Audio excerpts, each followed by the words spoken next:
I'm Chef Brian Paulson. I'm a culinary instructor at Schoolcraft College. I teach charcuterie and butchery. I own my own restaurants for 28 years. I've been teaching full-time for 22. I've been in the kitchen for 40 years. That's a lot of years in the kitchen. I've been nominated for James Beard Award twice. I've got Restaurant of the Year 5 times. I do consulting work. I ride a Harley Davidson now. That's important. I've written 3 cookbooks, the bestseller Charcuterie and Salumi and the soon-to-be-released Pâté, Rillettes, and Confit. That's a subject matter that's nobody's really written about in American cooking. Part of my mission is to save the family farm and to preserve the craft of charcuterie in the modern American menu. So I started practicing the craft of charcuterie in 1980. I was working for a certified master chef, European. Back in those days, all the great chefs in Michigan and the United States were all European. There were no great American chefs yet. And he taught me charcuterie, and I found it to be the most beautiful and important part of the kitchen. Now, every part of the kitchen has an importance. Butchery, sauce making, hotline, pastry, even to a little extent is important. But charcuterie is the soul of the kitchen.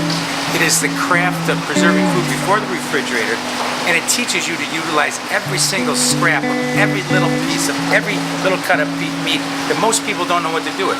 Everybody knows what to do with the chicken breast or the beef tenderloin. How about the shoulder, the shank, or the flank, or the flat meat? Those are the cuts of meat, the charcuterie. I found it to be very intriguing.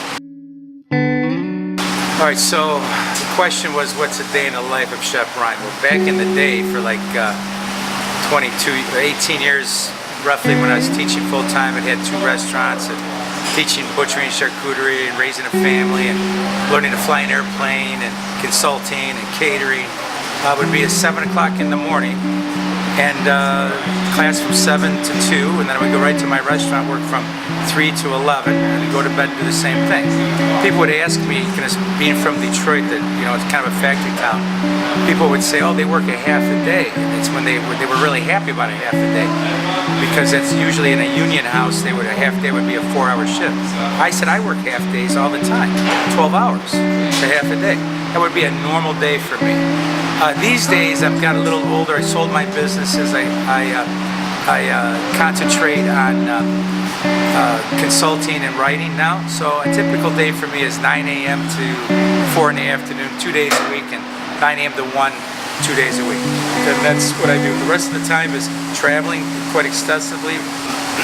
And I do an intensive 2-day pork butchery, bring the farmer in, and I make 22 to 23 different things. All charcuterie, all recipes from my book, for professionals or serious home cooks. And then I found that this late, 40 years career, I enjoy, golf. If you meet a chef that's a really, really good golfer, he's a lousy cook. Absolutely. Because to be a great golfer, you got to spend a lot of time in it. To be a great cook, you got to spend a lot of time. It's impossible to do both. Okay. All right. So the question was, what's my family like?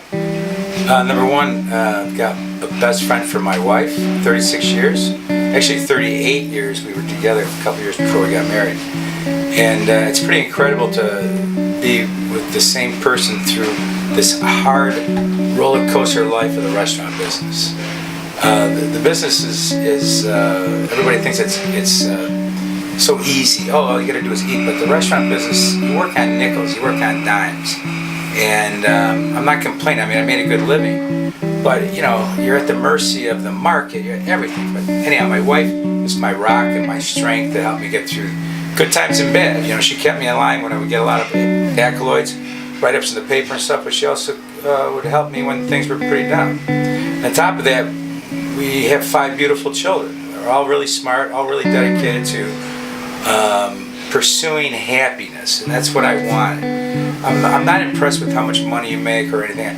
I'm impressed with how happy you are, and I think my children all have that. And I also have the privilege of working with number 4. I don't know my kids' names. I got 5 of them. I just know their numbers. No, I'm just kidding, Dylan. But I would work with any of them. I will point out that I encouraged each of my children not to get in the restaurant business.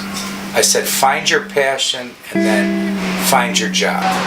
All right, I often get asked this question, like, what are my plans for the future? I'm the kind of guy that would never retire. I'll always work. I do know that I can't work the restaurant business because that's a young guy's game.